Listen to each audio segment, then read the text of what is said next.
오늘 주시는 하나님 말씀 마태복음 28장 16절에서 20절까지 말씀입니다. 한 절씩 교독하겠습니다. 11제자가 갈릴리에 가서 예수께서 지시하신 산에 이르러 예수를 배웠고 경배하나 아직도 의심하는 사람들이 있더라.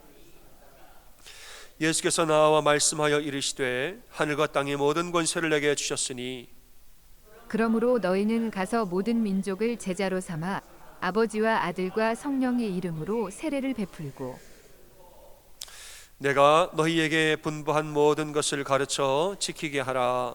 볼지어다 내가 세상 끝날까지 너희와 항상 함께 있으리라 하시니라. 아멘. 오늘은 마태복음 28장에 나오는 예수님의 마지막 명령에 대한 말씀을 좀 나누고자 합니다. 우리 이제 3월 30일 날 부활절을 우리 전도주일로 우리가 준비하고 있죠. 그래서 오늘과 다음 주 2주 동안은 전도에 대한 말씀을 좀 나누고자 합니다.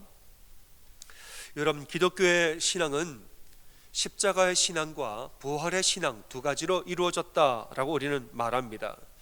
우리가 믿는 예수님, 우리가 살아가야 할 신앙은 십자가의 신앙과 부활의 신앙 두 가지로 되어 있다 이랬습니다. 그 십자가의 신앙은 예수 그리스도의 십자가 죽음으로 우리가 구원받는 신앙이에요. 부활의 신앙은 이제는 구원받았으면 이제는 새로운 피조물로 거듭나서 이제는 주님과 함께 뭐예요? 살아가는 신앙이에요. 그러니까 십자가 신앙은 예수와 함께 십자가에 죽는 신앙이고, 부활의 신앙은 이제 예수와 함께 살아가는 신앙이에요. 이 두 가지의 신앙이 있다라고 우리는 말하죠.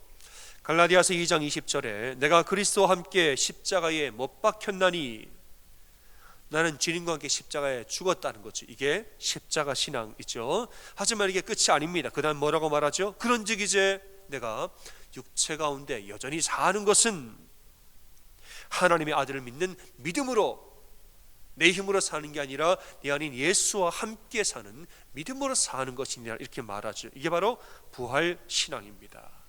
그러니까 십자가에서 주와 함께 죽었으면 그 다음에 이제는 주와 함께 또 살아가야 되는 것이죠.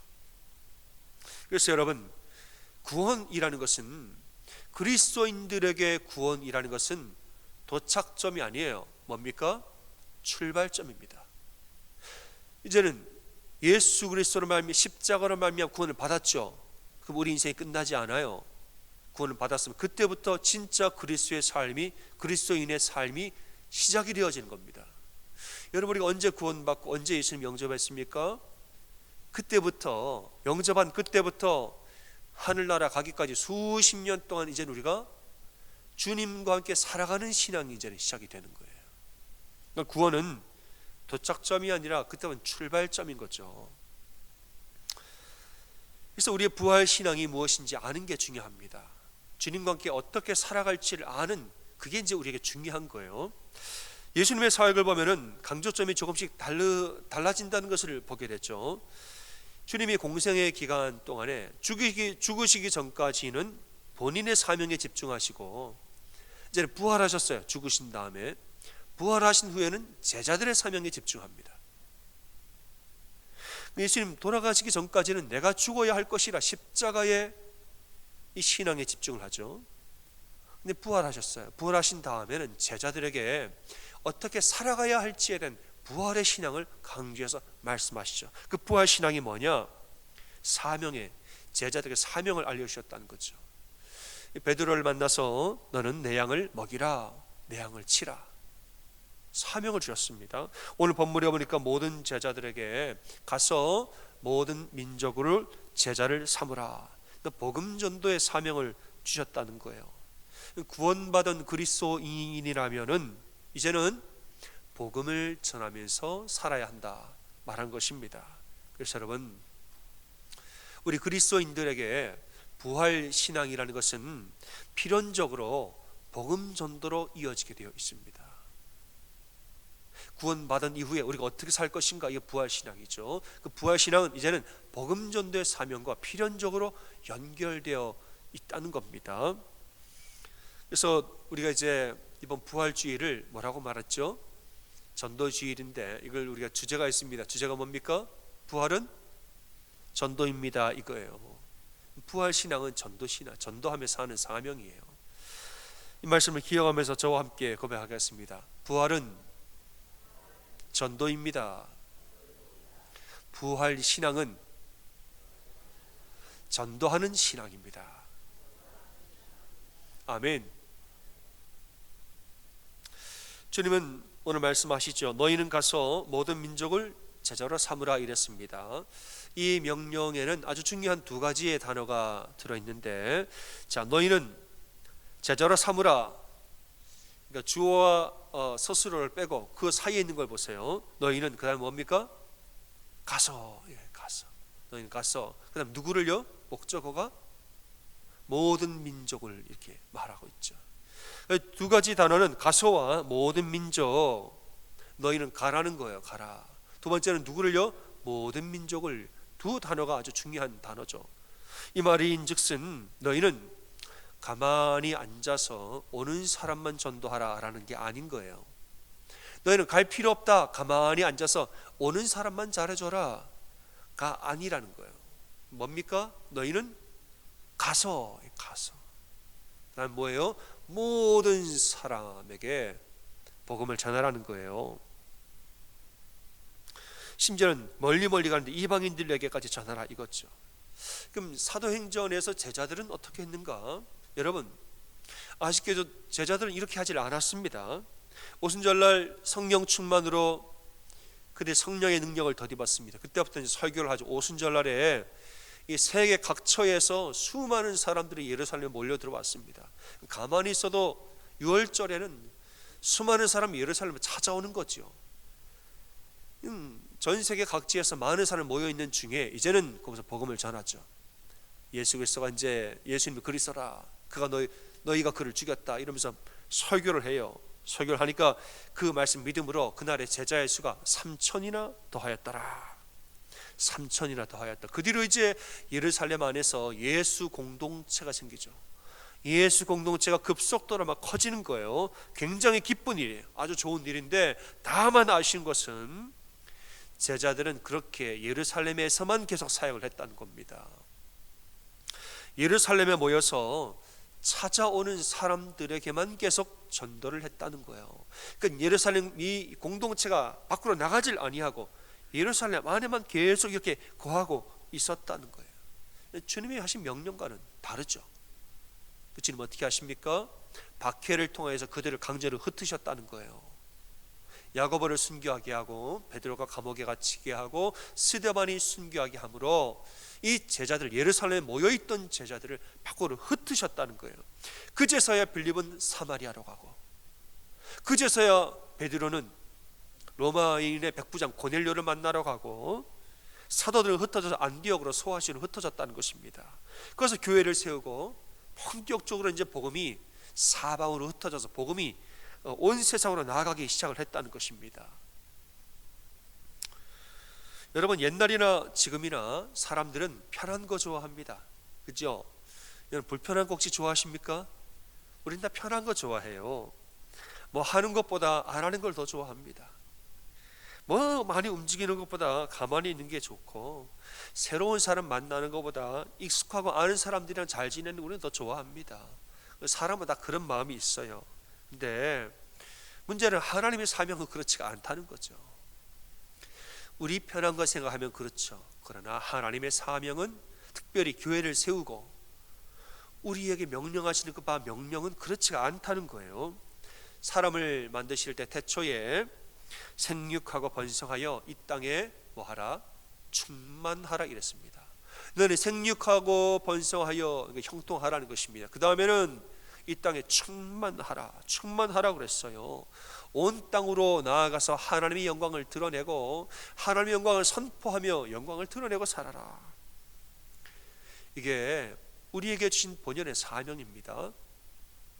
근데 사람들은 편한 걸 좋아하는지라 흩어지기가 싫은 거예요. 흩어지기는 원치 않습니다. 사람들이 바벨탑을 쌓지요. 그 쌓은 이유 중에 하나가 뭐냐? 우리가 이 탑을 세워서 뭘 면하자? 흩어짐을 면하자 그랬어요. 하나님 흩어지라고 그랬는데 흩어짐을 면하자. 하나님이 그들의 언어를 혼잡케 하심으로 그들 강제로 온 주변에 흩으셨다라 말하고 있는 거예요. 세월이 흘러서 이제는 이스라엘이 하나의 민족이 됩니다.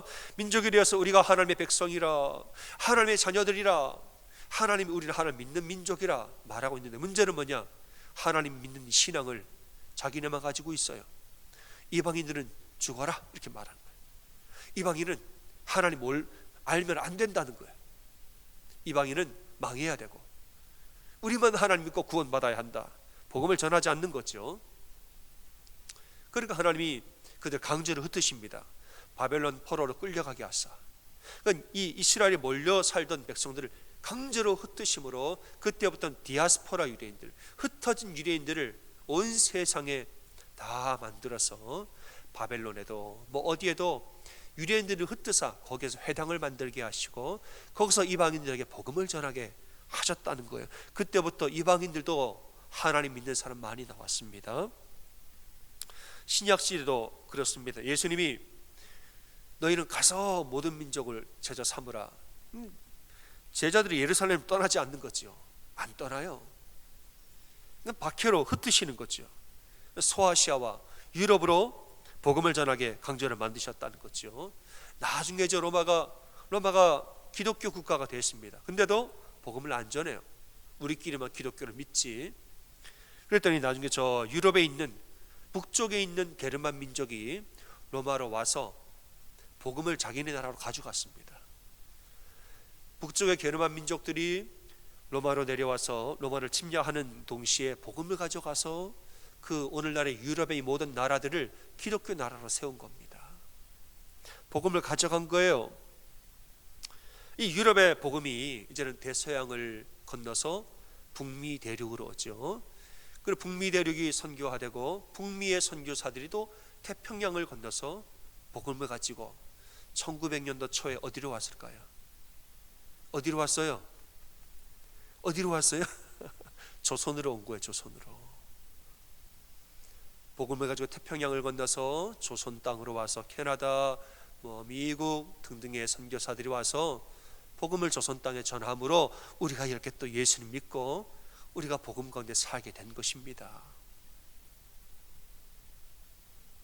여러분, 주님은 복음을 혼자 가만히 갖고 있지 말고 온 세상에 전하기를 원하세요. 왜 전하기를 원할까요? 그래야 죽어가는 생명이 사니까 그런 겁니다. 여러분 믿으십니까? 하나님이 땅 따먹기 하려고 복음을 전하는 게 아니에요.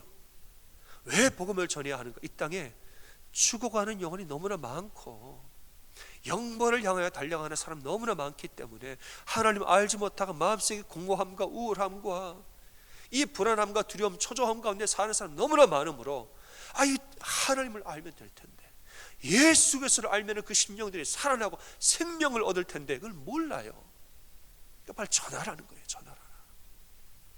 그 생명의 복을 너만 갖고 있지 말고 좀 전해주라는 거예요.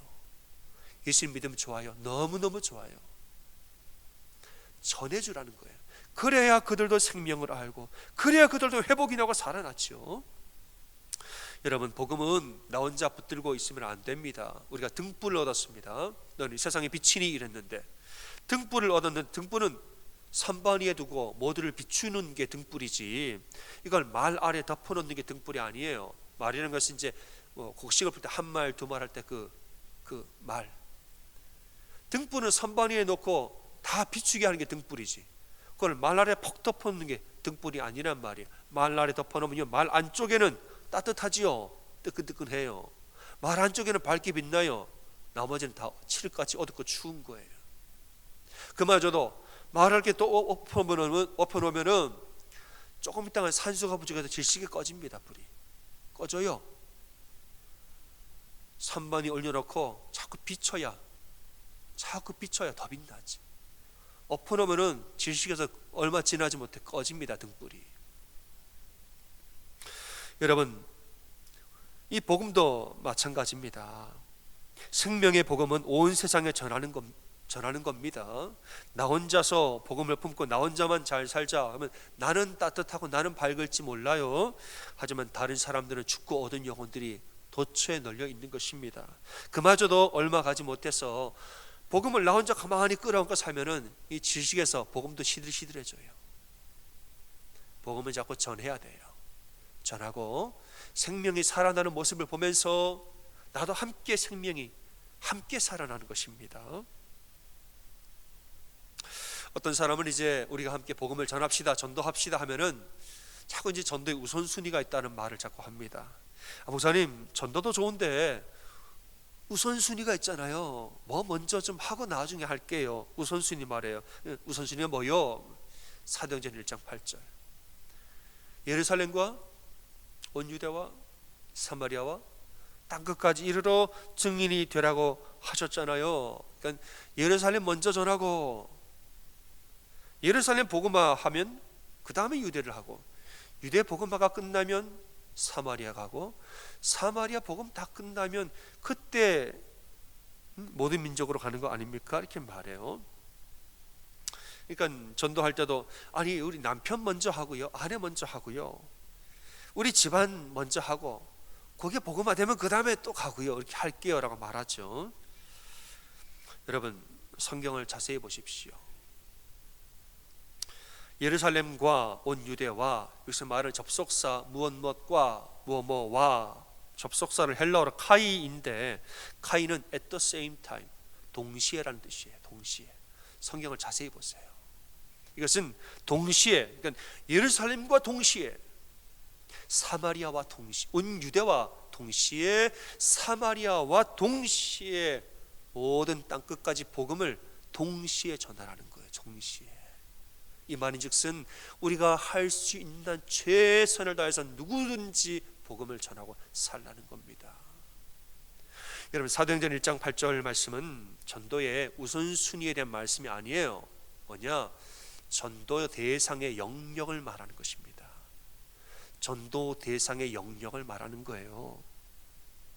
우리가 복음을 누구한테까지 전할까요?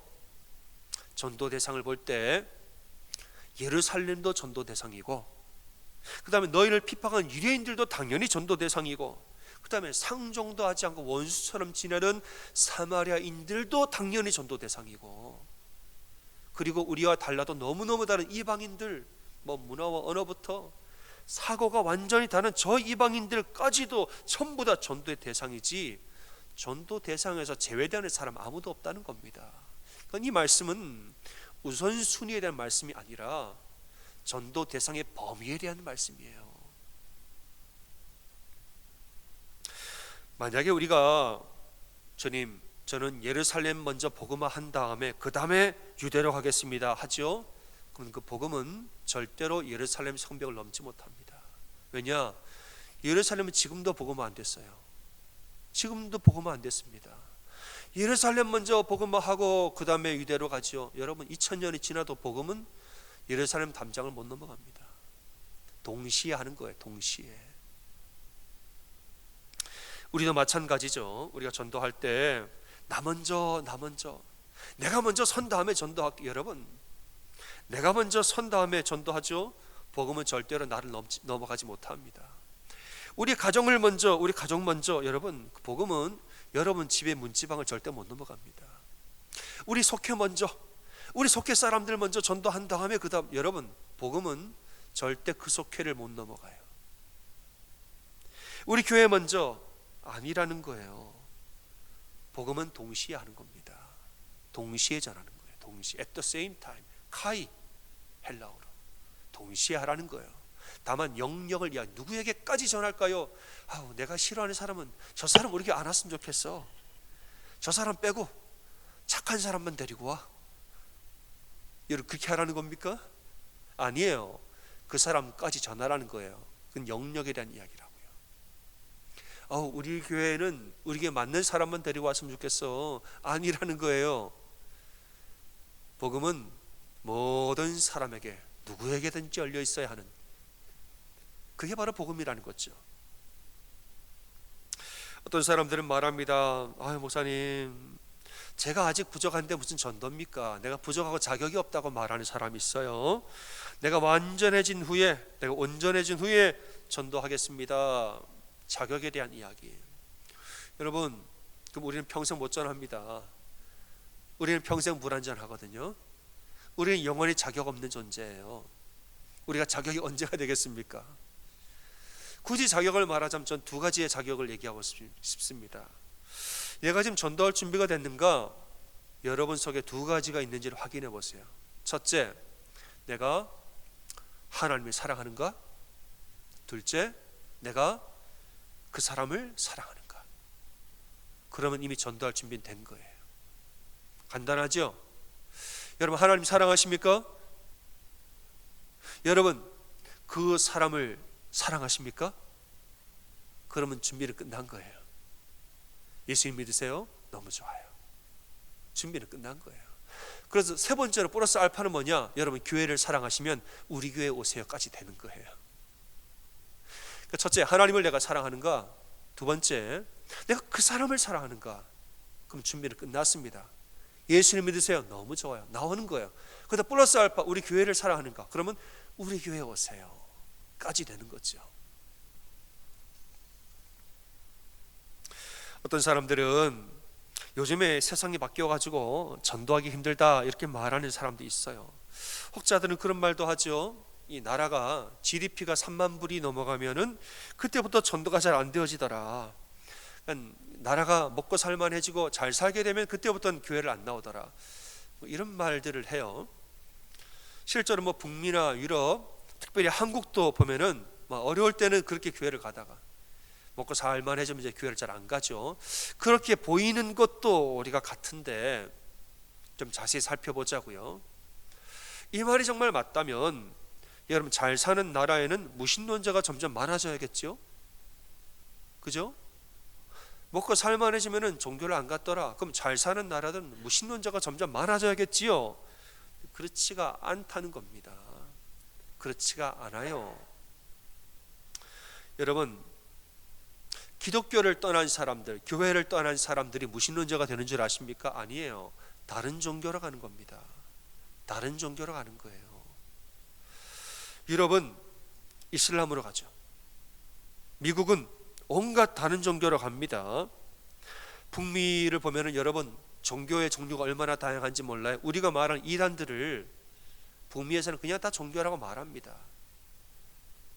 개인의 자유가 있다는 거예요. 또 어떤 사람은 과학 종교도 있어요. 사이언톨로지라는 과학도 종교래요. 어떤 사람은 외계인을 믿는 종교도 있어요. 여러분 아십니까? 외계인이 와서 뭐 예수를 부활시키고 뭐 사람을 아마 그런 종교도 별의별 종교를 다 만들었습니다.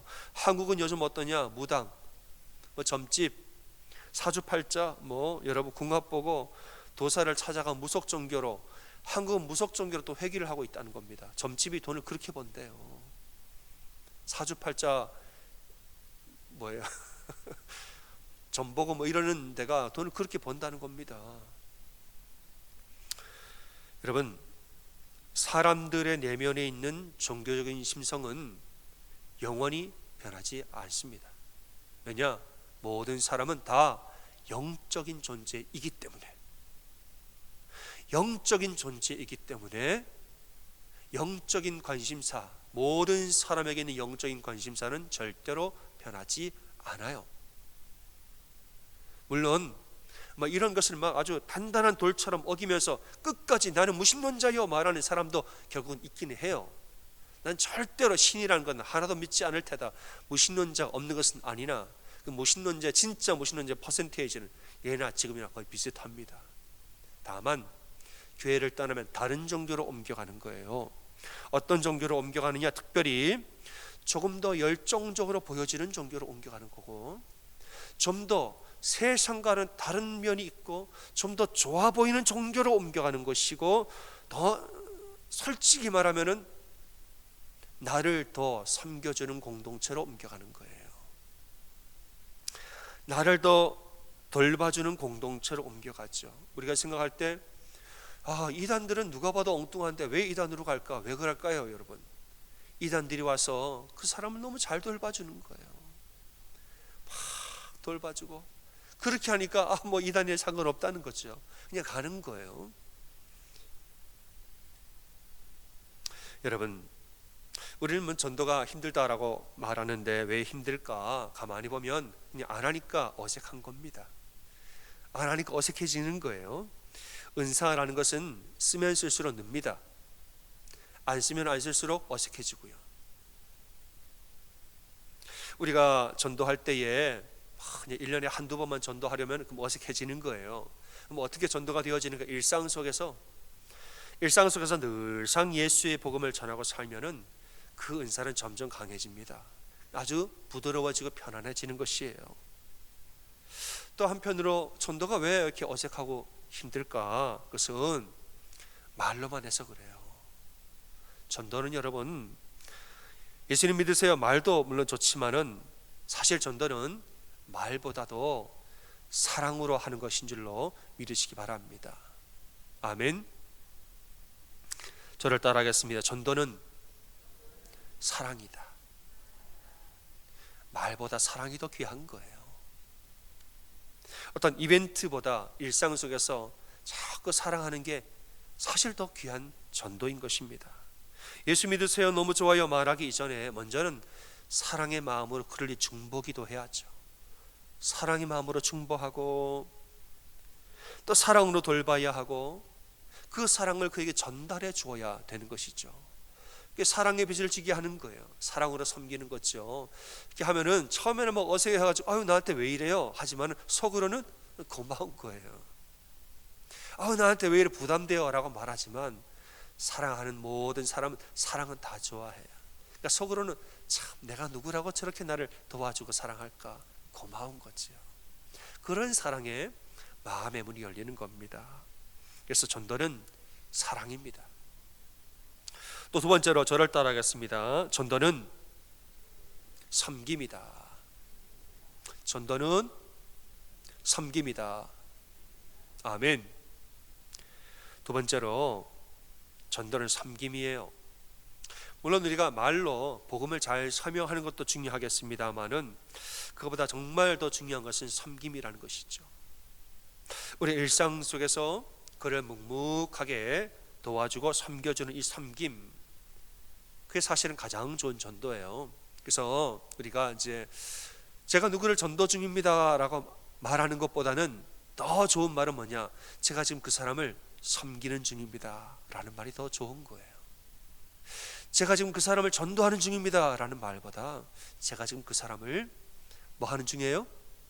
섬기는 중이다. 이렇게 생각하는 것이 전도가 좋아요. 제가 지금 그 사람을 섬기는 중이에요. 이거예요. 예수님은 제자들의 발을 씻겨주시면서 내가 이렇게 한 것처럼 너희도 그렇게 발을 씻겨주라고 말했습니다. 전도는 뭐냐? 전도는 그 사람의 발을 씻겨주는 겁니다. 그 사람의 발을 씻겨주는 거예요. 말 없이 묵묵하게 발을 씻겨주고 발을 닦아주는 거예요. 예수 믿으세요 말하기 이전에 조용히 발을 씻겨주면 돼요. 교회 가시오 등 떨미기 전에 조용하게 그 사람 손잡아주고 발을 씻겨주면 됩니다. 간혹 그런 말을 합니다. 아우 저는 주변에 전도할 사람이 없어요. 그렇게 말하죠. 질문을 바꿔보세요. 여러분 주변에 섬길 사람이 누가 있나 찾아보세요. 내가 누구를 전도할까 생각을 조금 바꿔서 주변에 내가 누구를 섬길까로 생각하시면 분명히 있습니다. 주후 2세기경의 아테네 철학자였던 아리스티테스라는 철학자가 있는데 이 사람이 황제에게 편지를 보냈는데 그 안에 그리스도인들에 대한 묘사가 나와 있습니다. 이렇게 말하죠. 황제여, 제가 보니까 진리를 발견한 사람들은 다름 아닌 바로 그리스도인들 같습니다. 저는 그들의 글을 읽으면서 그들이 다른 어떤 사람들보다도 진리를 바로 알고 있고 또 진리에 더 가까운 사람이라는 것을 깨달았습니다. 편지를 썼어요. 그리스도인이 무엇을 봤을까요? 이렇게 말하죠. 그들은 서로 사랑합니다. 그들은 참 서로 사랑합니다.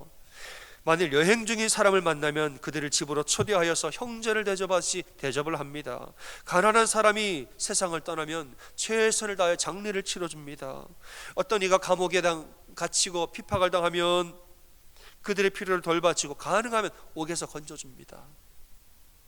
가난한 사람이 궁핍에 처했는데 우리가 돈이 없어 도와줄 게 없으면 이틀 3일을 금식을 해서라도 먹을 걸 도와줍니다. 이런 걸 봤다는 거예요.